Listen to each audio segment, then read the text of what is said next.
Hello అండి, నా పేరు డాక్టర్ శ్రీధర్ రెడ్డి కారెడ్డి. నేను general and laparoscopic surgeon and laser స్పెషలిస్ట్ని. ఈరోజు మనము ఇంతకుముందు ఎప్పుడైతే మనం నేర్చుకున్నామో స్టేప్లర్ సర్కంసిషన్ గురించి కానీ ఫైమోసిస్ గురించి కానీ ఈరోజు ఇంకొక 2 టాపిక్స్ నేను చెప్తాను. చాలామందికి ఈ ప్రాబ్లమ్స్ ఈ మధ్య రీసెంట్గా నేను ఎక్కువ చూస్తున్నాను. దాని పేరే పారాఫైమోసిస్. ఫైమోసిస్ అంటే ఏంటి? ముందరున్న చర్మం వెనక్కి రాకపోవడం. మరి పారాఫైమోసిస్ అంటే వెనక్కి వచ్చిన చర్మం మళ్ళీ ముందుకు పోకపోవడం. దాన్ని పారాఫైమోసిస్ అంటాం. యూజువల్గా ఏమవుతుందంటే మనకు ఇంతకుముందు చెప్పుకున్నట్టుగా పెనిస్లో 2 పార్ట్స్ ఉంటాయండి.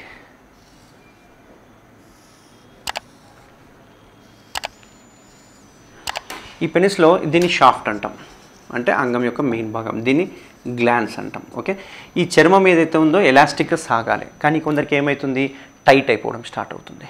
టైట్గా ఉంటుంది. చిన్నప్పుడు క్లీన్ చేసుకోకపోవచ్చు, లేకపోతే చిన్నప్పటి నుంచి వెనక్కి అనకపోవడం ప్రాక్టీస్ చేసుకుండొచ్చు.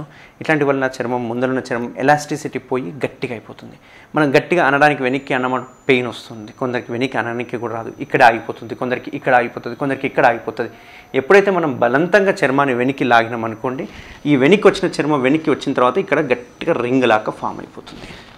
రింగ్ లాగా ఫామ్ అయిపోయిన తర్వాత మనం ఇమ్మీడియట్గా ముందరికి కనుక చేసుకోకపోతే ఇక్కడ మనకు ఫ్లూయిడ్ ఫామ్ అయిపోతుంది. ఫ్లూయిడ్ ఫామ్ కావడం వల్ల ఒక స్వెల్లింగ్ లాగా వస్తుంది, పెద్ద స్వెల్లింగ్ లాగా వస్తుంది అన్నట్టు. అంటే వెనక్కి వచ్చిన చర్మం ముందరికి రాదు, ఒక రింగ్ లాగా ఫామ్ అయిపోతుంది. అంటే మనకు మెడకు గొంతుకు తాడేసినట్టుగా అయిపోతుంది అన్నట్టు.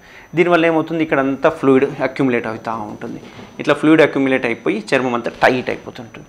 ఇది ఒక ఎమర్జెన్సీ కండిషన్. ఎందుకు అంటే దీన్నే మనము పారాఫైమోసిస్ అంటామనండి. పారాఫైమోసిస్ ఇది ఎక్కువ ఎవరిలో అవుతుంటుంది అంటే ఇద్దరిలో అవుతుంటుంది. ఒకటి స్కిన్ టైట్గా ఉన్నప్పుడు మనం వెనక్కి అనుకుని క్లీన్ చేసుకోవడానికి పోయినప్పుడు, లేదు అంటే మాస్టర్బేట్ చేసినప్పుడు స్కిన్ బలవంతంగా వెనక్కి అనడం కావచ్చు. మూడవది చాలా ఇంపార్టెంట్, రీసెంట్గా మ్యారేజ్ అయిపోయి ఉంటుంది, రీసెంట్గా ఇంటర్కోర్స్ చేసిన వాళ్ళు ఉంటారు. స్కిన్ చాలా టైట్గా ఉంది, మేము సడన్గా చేసే వరకు వెనక్కి అయిపోయింది, మళ్ళీ ముందరికి వచ్చేస్తుంది అనుకున్నాము, బట్ రావట్లేదు సార్, అట్లే ఉండిపోయింది, మేము చూద్దాం అనుకుని ఆగినాము, దానివల్ల ఇట్లా అయిపోయింది అని వస్తుంటారు. సో అట్లా 3 కండిషన్స్లో ఇవి మామూలుగా అవుతుంటాయి. ఇప్పుడు మనం బలవంతంగా లాగినప్పుడు ఆ వెనక్కి వచ్చి ఆగిపోతుంటాయి. ఇట్లాంటి పారాఫైమోసిస్కి మనం ఈ సర్జరీలో అంటే ఈ కేఎస్ఆర్లో బ్యూటీ ఏంటి అంటే, ఓపెన్ సర్జరీ అయితే కనుక పారాఫైమోసిస్ని మాత్రమే రిడక్షన్ చేస్తారు. అంటే ఇందులో ఉన్న ఫ్లూయిడ్ అంతా తీసేసి మళ్ళీ చర్మాన్ని ముందరికి చేయడానికి వస్తుంది. కానీ అదే సమయంలో సర్జరీ చేయడానికి రాదు. ఎందుకు రాదు అంటే అక్కడంత ఎడిమా ఉంటుంది, బ్లీడింగ్ ఎక్కువ అవకాశాలు ఉంటాయి, హీలింగ్ తక్కువ ఉంటుంది. అట్లా ఓపెన్ సర్జరీలో మనం ఒక 2 వీక్స్ 3 వీక్స్ ఆగిన తర్వాత సర్కంసిషన్ చేస్తాం. కానీ మన కేఎస్ఆర్ స్టేప్లర్ సర్కంసిషన్లో సేమ్ టైంలోనే ఇక్కడున్న నీరు తీసేయడము అండ్ అదే టైంలో మనం సర్కంసిషన్ చేసుకోవచ్చు, స్టేప్లర్ సర్కంసిషన్ చేసుకోవచ్చు. అదొక బ్యూటీ ఉంటుంది ఇందులో. కాబట్టి ఇట్లాంటి పారాఫైమోసిస్ ఉన్న వాళ్ళకి ఇది ఎమర్జెన్సీ కండిషన్. మనం 1 రోజు 2 రోజులు వెయిట్ చేసే కండిషన్ కాదు. ఎందుకంటే అక్కడ రింగ్ లాగా ఫామ్ అయిన తర్వాత మెల్లగా స్కిన్ అనేది నెక్రోసిస్ అయిపోతుంటుంది, మెల్లగా పాడైపోతుంటుంది నెక్.